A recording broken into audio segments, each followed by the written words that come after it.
Thank you, Mr. Chairman. So, I'd like to start my presentation with some examples of the suggestion of control of the brain over micturition from our everyday life. So we walk in the high street, and we have a compelling urge to void. If we were dogs, we would probably go in the nearest street to pass urine, right? But we're not, and probably things like that would not even make us feel comfortable to pass urine again. Okay.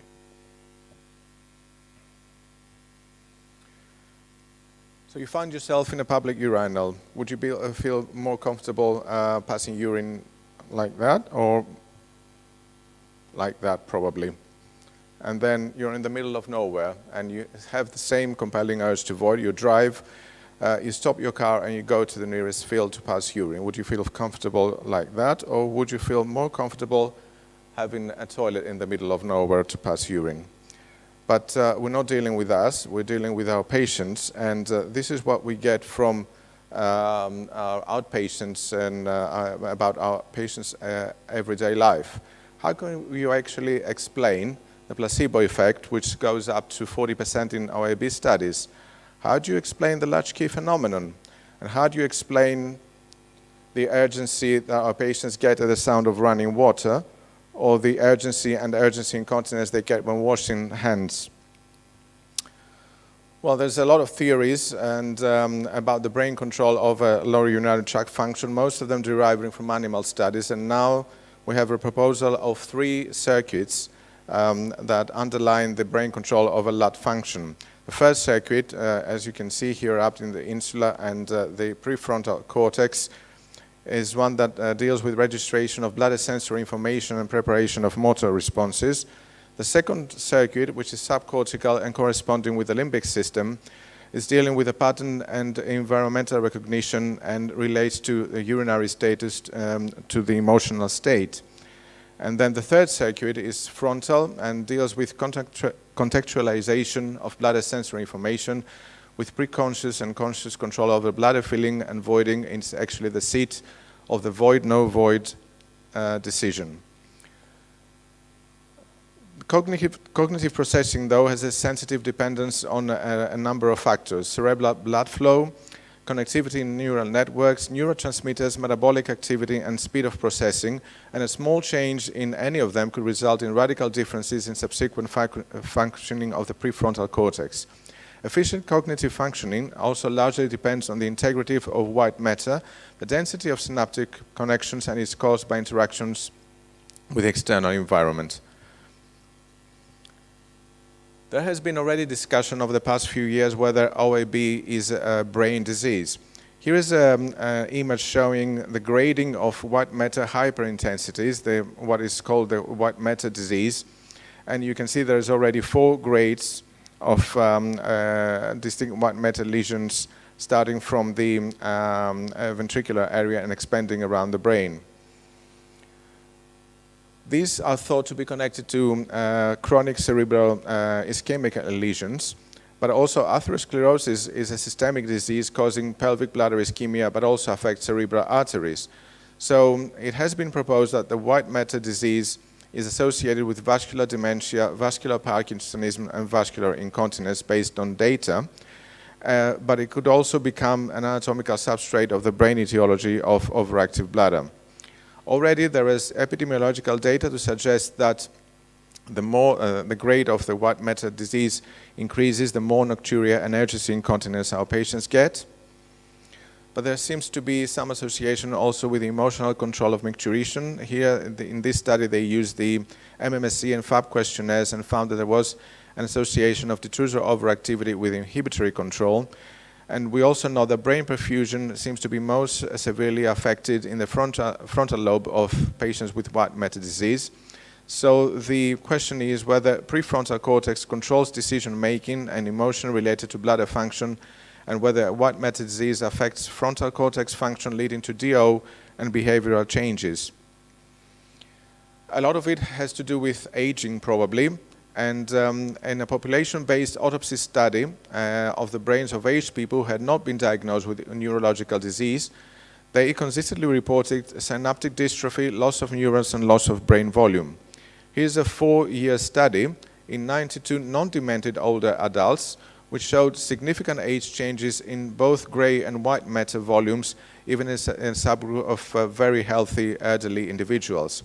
The annual rates of tissue loss were a bit shocking, 5.4 cubic centimeters overall per year for total brain, and the most affected areas again were the frontal and parietal lobar regions. There is a characteristic pattern of age-related accumulation of white matter hyperintensities in both periventricular and deep white matter areas, and the findings in community dueling elderly people relate symptoms of urgency and urgency incontinence to functional decline of advanced age and age-related accumulation of white matter hyperintensities. And actually, more white matter hyperintensity are found in patients with detrusor overactivity compared to those with non-detrusor overactivity. But again, there's some studies relating urodynamic findings with the brain control and need to be further studied. So in older women with urgency incontinence but no detrusor overactivity, their brain activity was markedly different from those in age-matched controls, and there were activations and deactivations in response to bladder filling in regions of the limbic system, insular cortex, and executive cortex, and the effective connectivity between these regions differed in location and intensity compared to subjects with normal bladder function. But there's more about the effect of brain and the psyche, we would say, on the bladder function. Here's some results from studies exploring the neurophysiology of OAB in affective disorders. We now know that urinary disorders are very much linked to anxiety and depression, conditions which are connected to the hypothalamus pituitary adrenal axis activity. And this is a systematic review of OAB and affective symptoms in more than 80,000 subjects, and the majority of those studies, as you can see, showed a positive association between OAB and depression. In MS patients, there were some changes which might be related to OAB. That serotonin metabolite was significantly reduced. Also, there was significantly lower serum cortisol and borderline lower ACTH levels. But also there have been stress-related receptors identified in the brain, and in animal models they seem to be associated with bladder function. These are called bombesin receptors, and you can see from these graphs that there has been association with the intercontractional interval, but not with maximum voiding pressures. But also there has been association between bombesin and the changes in the plasma noradrenaline and adrenaline levels. Animal studies also show that stress-induced depression and the brain can be affected by exercise.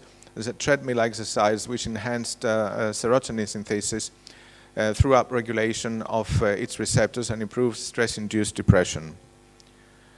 And to finalize, there are some theories which connect functional urological disorders with GI tract disorders, but also the affective disorders. And these have proposed that there might be, the functional urological disorders might be a sensitized defense response in the bladder-gut-brain axis.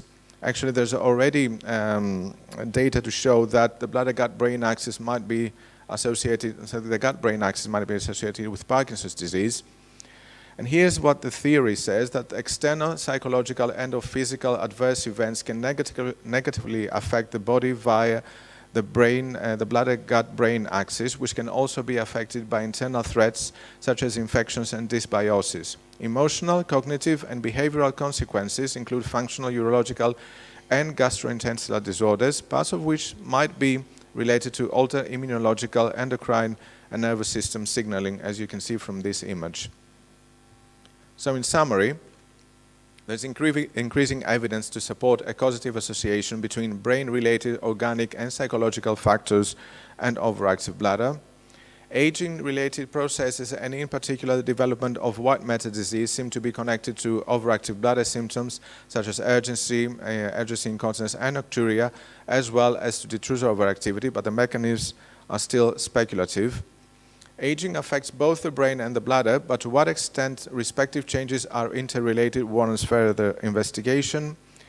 The nature of urgency in terms of the impaired central ability to suppress it also remains to be explored.